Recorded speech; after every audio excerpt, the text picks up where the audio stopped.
Live pictures of the House of Representatives. They have just approved of new legislation to extend and expand that homebuyer tax credit, you know, the $8,000 tax credit, and unemployment benefits are going to be extended as well. Now, the Senate, the United States Senate, unanimously, 98-0, passed their version last night. Joining me now from Washington, one of the key senators behind the measure, Georgia Republican Johnny Isakson. Senator, thank you for coming in. First of all, how does the House bill differ from the one you guys approved of last night, if at all?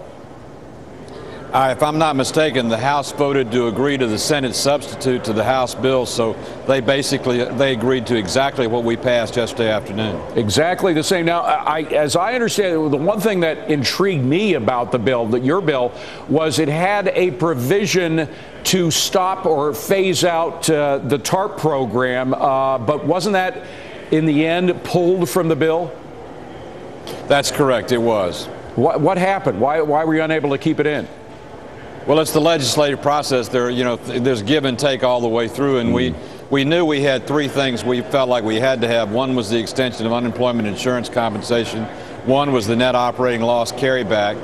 And then most importantly to me, my legislation on the first-time home buyer credit and the move-up buyer credit, which was all included in this piece of legislation. All right. Well, let's get right to some of the criticism of it, if you don't mind here. We had this incredible Inspector General's report of what went wrong with the tax credit the first time. Hundreds of millions of dollars potentially in fraudulent claims, 74,000 filers claiming a total of $500 million in credits. Evidence shows that they weren't first-time buyers. The credit has been claimed by 500 people under the age of 18, including a 4-year-old who tried to get it, and at least 53 cases of IRS employees filing illegal or inappropriate claims. Now, when something screws up this much, you don't go ahead and extend it. You don't double up, you pull it. Well, first of all, the legislation that it passed yesterday included everything the IG and the IRS asked for to ensure they had compliance. Secondly, some of the fraud that you're talking about was against the law anyway, and the IRS and the lawyers should have known in the first place and never let it happen. But we gave in this legislation IRS every single request they made to ensure there would be no fraud. Yeah, but you know, there were assurances in the last one. I mean, the point is you make this much money available in this form and you're going to get fraud. You know, there are good people in our country by vast majority, and there's some bad people. The law can't keep a bad person from doing a bad thing, but we've got the best enforcement agency in the world, the Internal Revenue Service, who have all the tools in the world to enforce it. They will ultimately be caught and pay. Some people, 74,000 is more than some people, Senator. Look, I don't want to argue with you. IRS has everything they need to do it. I'm just putting out the facts, Senator.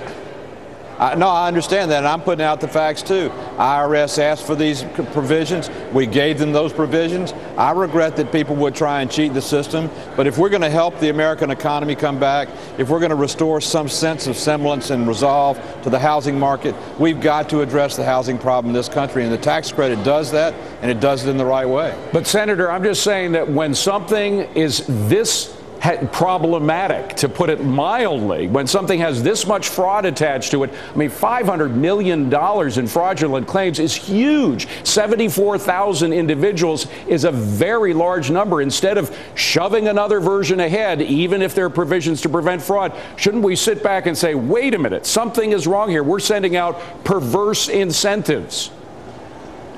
With all due respect, sir, we went to the IRS and asked them what they needed to prevent fraud and an extension of the credit, and everything they asked for is included in the legislation. I think the United States did exactly the responsible thing to act swiftly and decisively and give them the tools they need to prevent it from happening again. But it didn't happen the first time. How can you guarantee that it won't happen again? First time?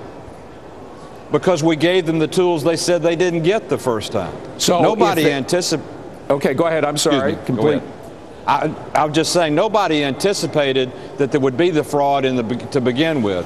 When the fraud took place, within 2 days of the IRS hearing, we introduced into the legislation every single thing by letter and by point that the IRS asked for. That's responsible legislation. Senator, you got to watch Fox Business a little more, because we were saying here that this thing is ripe for fraud before it was passed. So some people were suggesting that this might lead to fraudulent claims. I never question Fox News. Well, you should. You should from time. But the point is that you say that this system now is fraudulent proof, or do you think that there will still be some room for the fraudsters to come in? You know, the IRS rate of people violating the law on their own tax collections is high. Obviously, you're going to have people try and work the system, but this legislation has everything the IRS enforcement people asked for to ensure that anybody who perpetrated a fraud would be caught, exposed, and corrected. All right. I took it from them. I didn't come up with myself. Now, what about the other criticism of this program, that what you're doing is merely pushing ahead purchases that would have happened anyway, and that once it stops immediately, you're going to have a drop off in sales, which is what seems to have happened over the past couple of months? Well, first of all, you're exactly what you're trying to do is move forward sales. The problem we have in this country is the market is putting off action. Houses aren't selling and they are stagnant. If you bring that forward, you bring back, first of all, is better values. Second of all, is consumer confidence, and the market will build on itself. So what some use as a criticism is precisely what you try and do. The key to this, too, is that this is a final credit. It ends April 30th for contract date, closing date by June 30th, and it will not come back again. It's the incentive the marketplace needs to restore some sense of equilibrium and stabilize home values in the United States. Well, Senator, you're a good sport. I think if I was up under the question I just put you through, I would have walked away long ago. Senator Johnny Isakson, thank you very much for being here. You're great. Thank you. Thank you. Well, stocks are soaring 164 to the plus side on the Dow. Is the rally for real?